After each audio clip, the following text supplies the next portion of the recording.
जय श्री राधे दोस्तों, केपी की वाणी चैनल में आपका स्वागत है। शादी और कैरियर से संबंधित सभी प्रकार की जानकारी पाने के लिए हमारे चैनल केपी की वाणी को जरूर सब्सक्राइब करें। दोस्तों, अगर आपको अपनी शादी के बारे में जानना है कि आपकी शादी कब होगी, तो जन्मदिन अनुसार शादी की जानकारी पाने के लिए आप केपी की वाणी के व्हाट्सएप पर अपना जन्मदिन अवश्य भेजें। आपको जन्मदिन के हिसाब से यह जानकारी दी जाएगी कि आपकी शादी कब होगी। ऐसे जातक जिनकी आयु 28 वर्ष से अधिक है, वे अपनी कुंडली दिखाकर शादी की जानकारी पा सकते हैं। अगर आपकी कुंडली बनी हुई है तो आप केपी की वाणी के व्हाट्सएप नंबर पर अपनी कुंडली भेजें। हम आपको कुंडली देखकर आपके विवाह की जानकारी अवश्य देंगे। हालांकि अगर कुंडली में विवाह की जानकारी होगी, उसके बाद ही आपको जानकारी दे पाऊंगा, अन्यथा आप केपी की वाणी से अपनी कुंडली बनवा सकते हैं। अगर आप लव मैरिज को लेकर भविष्यवाणी पाना चाहते हैं कि आपकी शादी लव मैरिज होगी या अरेंज, माता पिता की सहमति मिलेगी कि नहीं मिलेगी, तो आप अपना और अपने पार्टनर का जन्मदिन हमें व्हाट्सएप कर सकते हैं। हम आपको मूलांक के हिसाब से यह जानकारी देंगे कि आपकी शादी लव मैरिज होगी या अरेंज मैरिज होगी। अगर रिप्लाई करने में देरी होती है तो आप निराश बिल्कुल ना हो, क्योंकि आपको जवाब जरूर दिया जाएगा। हालांकि एक बात आपको बताना चाहूंगा कि जन्मदिन के हिसाब से अगर आपको लव मैरिज की जानकारी देता हूँ तो इसमें मामूली बदलाव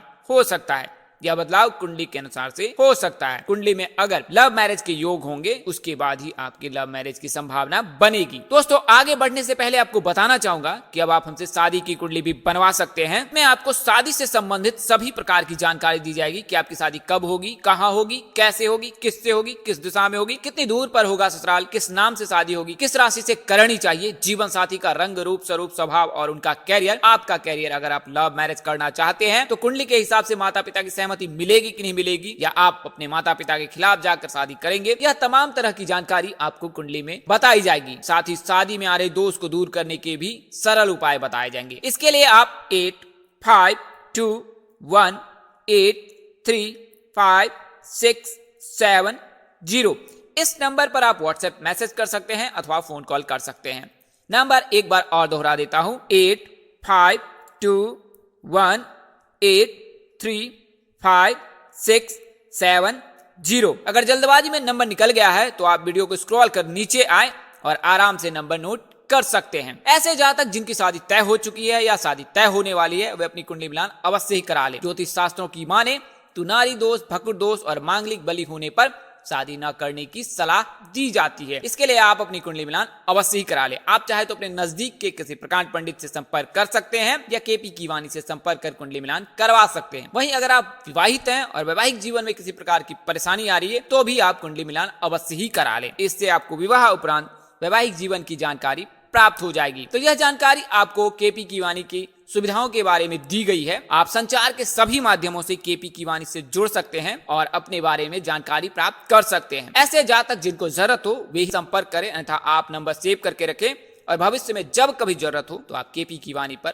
अवश्य ही संपर्क करें। अगर आप कॉन्फिडेंशियल रहना चाहते हैं तो kpkiwani@gmail.com पर मेल कर सकते हैं। वहीं आप केपी की वाणी blogspot.com पर विजिट कर कुंडली बनाने की प्रोसीजर को जान सकते हैं। तो आइए अब आज के वीडियो पर नजर डालते हैं। तो आज के वीडियो में आपको उन 7 राशियों के बारे में बताने जा रहा हूं जिनकी शादी के योग 7 दिनों में बनने वाले हैं, यानी कि 7 दिनों में सगाई हो जाएगी और नवरात्रि में शादी होने की प्रबल संभावना है। तो ऐसा क्यों हो रहा है, इसके कारण क्या है और निवारण क्या है, इन तमाम तरह की जानकारी आपको इस वीडियो में देखने को मिलेगी। तो आइए जानते हैं। तो जैसा कि आपको पहले भी बताया गया है कि सितंबर में कई ग्रहों ने अपना राशि परिवर्तन किया है। सर्वप्रथम शुक्र ने राशि परिवर्तन किया और कन्या से तुला में आए और अब 2 अक्टूबर से तुला से वृश्चिक में प्रवेश करेंगे। वहीं गुरु के राशि परिवर्तन से, गुरु के वक्री होने से कुंभ से निकलकर गुरु मकर में प्रवेश कर चुके हैं और सूर्य जो राशि परिवर्तन कर सिंह से निकलकर कन्या में आ चुके हैं और 17 अक्टूबर तक कन्या राशि में ही रहेंगे। वहीं मंगल का राशि परिवर्तन भी लव मैरिज के योग बना रहा है। तो इन तमाम ग्रहों के राशि परिवर्तन से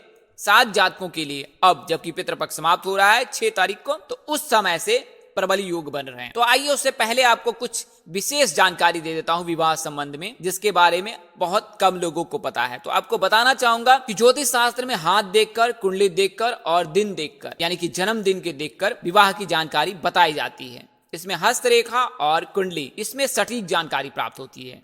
कुंडली से यह जानकारी प्राप्त हो जाती है कि आपकी शादी कब होगी, कहाँ होगी, कैसे होगी, किससे होगी, किस नाम से हो सकती है, किस राशि से करनी चाहिए, जीवन साथी का रंग रूप स्वरूप स्वभाव और उनका कैरियर, आपका कैरियर कैसा होगा, इन तमाम तरह की जानकारी आपको कुंडली से प्राप्त हो जाती है। वहीं हस्तरेखा से आपको यह जानकारी प्राप्त होती है कि आपकी शादी कब होगी, आपके कितने बच्चे होंगे, वगैरह वगैरह जानकारी आपको हस्तरेखा से प्राप्त हो जाती है। वहीं जन्मदिन के हिसाब से अनुमानित जानकारी प्राप्त होती है कि इस वर्ष से लेकर इस वर्ष के बीच आपकी शादी होगी। तो कुंडली में सप्तम भाव, पंचम भाव, एकादश भाव और लग्न भाव, इन चारों भावों को देखा जाता है। इनमें शुभ ग्रह के रहने से विवाह जल्द हो जाती है, अशुभ ग्रह के रहने पर विवाह में देर हो। तो 8 ग्रहों को 4-4 ग्रहों में बांटा गया है, यानी कि 2 भागों में बांटा गया है, शुभ ग्रह और अशुभ ग्रह। राहु केतु एक ही ग्रह है और उनको जब समुद्र मंथन के समय में अमृत कलश निकला और उस समय जब भगवान विष्णु जी ने अपने सुदर्शन चक्र से राहु और केतु के सर और धड़ को अलग कर दिया, तो उस समय से ये 2 अलग अलग ग्रह कहलाए, किंतु ये एक ही ग्रह है, इसके लिए इनकी गिनती एक ही ग्रह होती है। तो 4 ग्रहों को शुभ ग्रह और अशुभ ग्रह में बांटा गया है। मंगल, राहु, केतु, शनि को अशुभ ग्रह में रखा गया है। वहीं बुध, गुरु, रवि, चंद्र और शुक्र, इनको शुभ ग्रह माना गया है। शुक्र विवाह के कारक माने जाते हैं, गुरु विवाह के कारक माने जाते हैं। लड़कों के शादी के कारक शुक्र माने जाते हैं और लड़कियों के शादी के कारक गुरु माने जाते हैं। शुक्र को स्त्री सुख का कारक और विवाह सुख का कारक भी माना गया है, जबकि गुरु को लड़कियों के विवाह के कारक माना गया। अगर लड़कियां गुरु मजबूत कर ले तो विवाह जल्द हो जाती है, वहीं लड़के अगर शुक्र को मजबूत कर ले तो विवाह जल्द हो जाती है। तो बुध के रहने पे भी 20 वर्ष से शादी के योग बनते हैं, गुरु के रहने पर 24 वर्ष तक शादी होती है, चंद्र के रहने पर 25वें वर्ष से शादी के योग बनते हैं, शुक्र के रहने पर 26वें वर्ष से शादी के योग बनते हैं, सूर्य के रहने पर 27वें वर्ष से शादी के योग बनते हैं, मंगल के रहने पर 28वें वर्ष से शादी के योग बनते हैं, वहीं शनि और केतु के रहने पर 30वें वर्ष से शादी के योग बनते हैं, राहु के रहने पर 27वें वर्ष से योग बनते हैं। अगर कुंडली में शनि है, शनि की दृष्टि है, तो किसी परिवार के सदस्य, जान पहचान, मध्यस्थ व्यक्ति के चलते शादी में बाधा आती है। वहीं केतु के रहने पर गुप्त शत्रु के चलते शादी में बाधा आती है। ऐसी स्थिति में मांगलिक कार्य की जानकारी किसी से भी साझा नहीं करनी चाहिए। आप अपने किसी भी हितैषी को मांगलिक कार्य की जानकारी बिल्कुल ही ना बताएं। एक बार जब विवाह फिक्स हो जाए उसके बाद आप उन्हें जानकारी दे सकते हैं, उससे पहले किसी को भी कोई भी मांगलिक कार्य की जानकारी बिल्कुल ही ना दे। तो यह ध्यान आपको रखना है। वहीं जिन जातकों की कुंडली बनी हुई है तो वे कुंडली दिखा सकते हैं, अन्यथा आप कुंडली बनवा सकते हैं। इससे आपको विवाह के बारे में पूरी जानकारी मिल जाएगी। आइए अब उन राशियों के बारे में जानते हैं। तो पहली राशि जो है गुरु के राशि परिवर्तन से और शुक्र के राशि परिवर्तन से मेष राशि के जातकों के लिए बेहद ही शुभ योग बना रहा है। देवगुरु बृहस्पति के मकर राशि में प्रवेश से मेष राशि वालों का आर्थिक पक्ष मजबूत होगा। नौकरी व्यापार के लिए 20 नवंबर तक समय बेहद ही उत्तम है। मान सम्मान और पद प्रतिष्ठा में वृद्धि होगी मेष राशि के जातकों के। तो मेष राशि के जातकों का नाम ALE से शुरू होता है। इनकी शादी के योग 22वें वर्ष से बनते हैं। इस नाम के लड़के और लड़की की शादी PRM नाम से होने की संभावना अधिक रहती है, यानी कि विवाह के जो रिश्ते हैं वो PRM नाम से आने की संभावना अधिक है। हालांकि कुंभ राशि, कर्क राशि, धनु और मीन राशि ये जातक के लिए बेहतर होता है। दूसरी राशि सिंह राशि है। तो देवगुरु बृहस्पति के मकर राशि में प्रवेश से इन्हें धन लाभ का योग बन रहा है। सिंह राशि के जातकों की कुंडली के सप्तम भाव में गुरु विराजमान हो रहा है। इसके चलते जो है वर्ष भर जो है सिंह राशि के जातकों के लिए शुभ योग बना रहा है। नौकरी व्यापार में शुभ परिणाम प्राप्त होंगे। सिंह राशि के जातक इस दौरान आध्यात्मिक और धार्मिक कार्यों में शामिल हो सकते हैं। मकान या वाहन खरीदने की सोच रहे हैं तो यह समय बेहद ही आपके लिए शुभ है, यानी कि अब से लेकर दिसंबर तक आपके लिए बेहद ही शुभ समय है। इन समयों में आप मकान या वाहन खरीद सकते हैं। हालांकि एक बार तिथि अवश्य ही ज्ञात करवा ले अपने नजदीक के किसी प्रकांड पंडित से, उसके बाद ही आप मकान या वाहन खरीदें।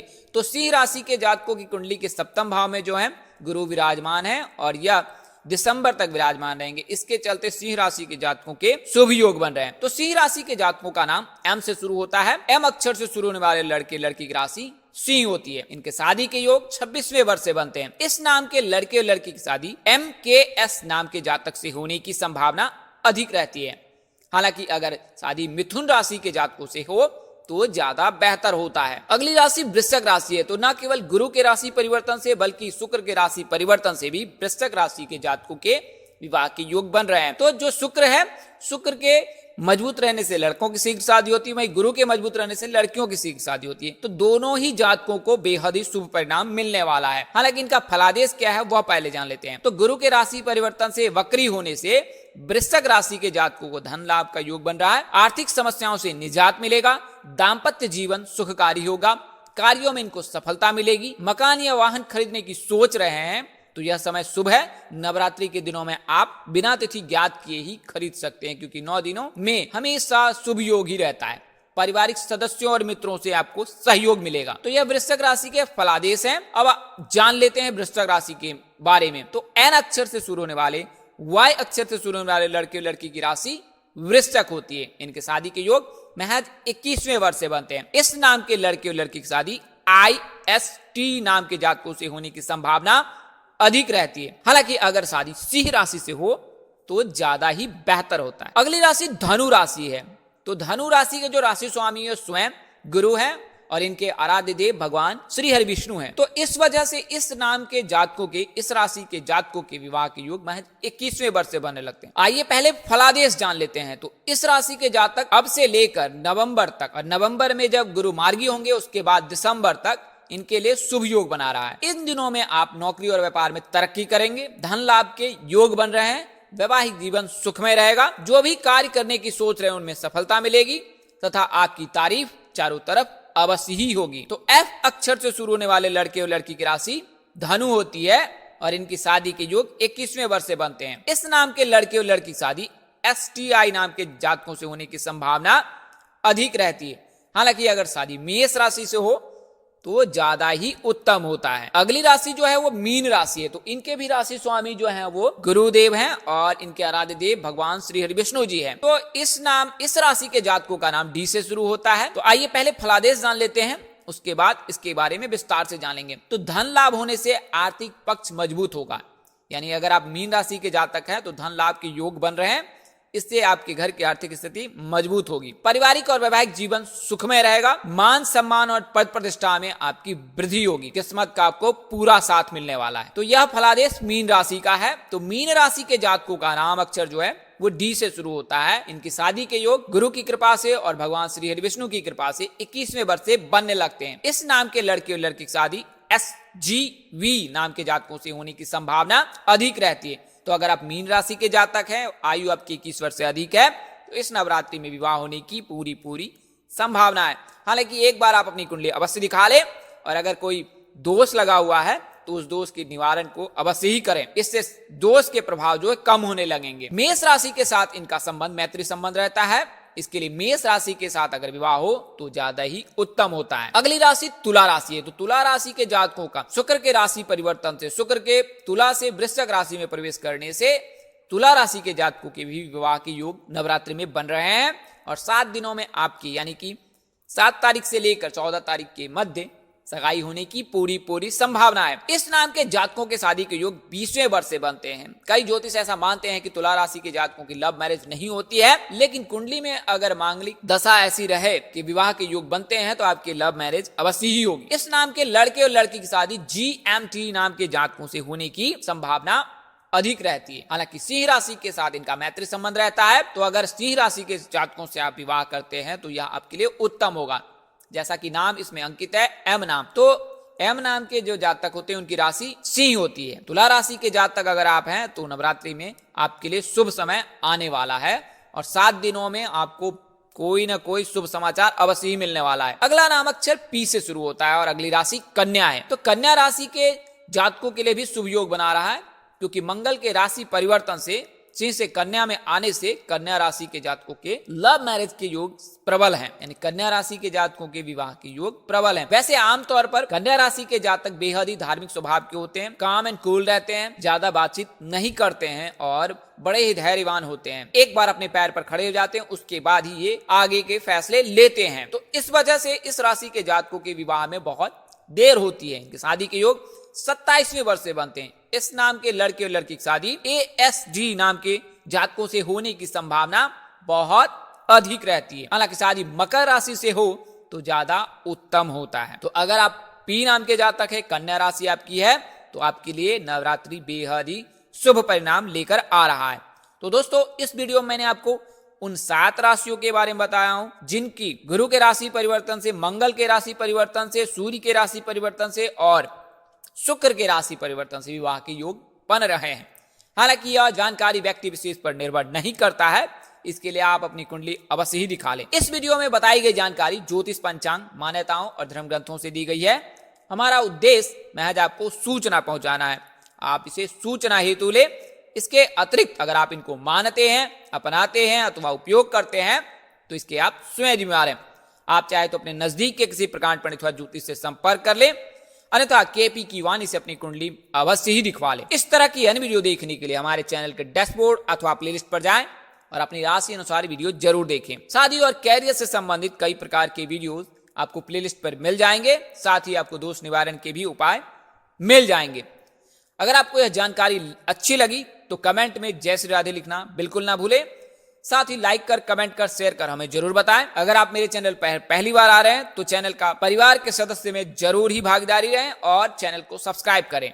माता रानी कृपा से आपके चेहरे पर हमेशा मुस्कान बनी रहे, आप सौ परिवार स्वस्थ एवं सुखी रहे। आप सभी के प्यार और स्नेह के लिए आप सबको हृदय से धन्यवाद करता हूं। आप लोग इसी तरह हमारे साथ जुड़े रहें। इन्हीं शुभकामनाओं के साथ आपसे विदा लेता हूं कि जल्द एक नए वीडियो और एक नई जानकारी लेकर आपके समक्ष हाजिर रहूंगा। तब तक के लिए मुझे इजाजत दे। आप जहां रहे मस्त रहे, स्वस्थ रहे, व्यस्त रहे। माता रानी की असीम कृपा आप पर बनी रहे। माता रानी की असीम कृपा आप पर बनी रहे। कल तक के लिए मुझे इजाजत दे। परमपिता परमेश्वर की कृपा बनी रहे। नमस्कार, जय श्री राधे दोस्तों, जय श्री कृष्णा, जय माता दी, जय वाहिगुरु।